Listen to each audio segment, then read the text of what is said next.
আজকে আপনাদের দেখাবো বিশ্বের 4টি দেশের 4টি সেরা ইসলামিক গজল, যা আপনার মন ছুঁয়ে দিতে বাধ্য। এই ইসলামিক ভিডিওগুলো কোনটাতে কতটা ভিউ এবং কোনটা কার কত মন ছুঁতে পেরেছে এইভাবে সাজানো হয়েছে। তো গাইস, আমাদের তালিকায় 1 নম্বর আছে বাংলাদেশের গজল নামাজকে বলো না কাজ আছে।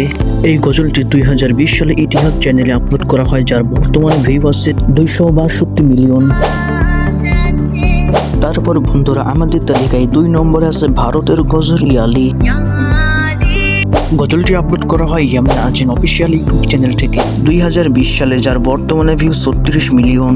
তারপর বন্ধুরা, আমাদের লিস্টে 3 নম্বরে আছে ইন্দোনেশিয়ার গজল ইয়া রাব্বি মুস্তাফা। গজলটি 2021 সালে সাফা ইসলামিক ইউটিউব চ্যানেল থেকে আপলোড করা হয়, যার বর্তমানে ভিউ 30 মিলিয়ন। তারপর আমাদের তালিকায় 4 নম্বরে আছে সিরিয়ার গজল আহরন আহরন। গজলটি 2017 সালে তাহা কিডস টিভিতে আপলোড করা হয়। গজলটির বর্তমানে ভিউ 10 মিলিয়ন। তো বন্ধুরা, এই ছিল 4 দেশের 4টি সেরা গজল। ভিডিওটি ভালো লাগলে অবশ্যই সাবস্ক্রাইব করতে ভুলবেন না। নতুন ভিডিও নিয়ে ফিরতেছি খুব তাড়াতাড়ি।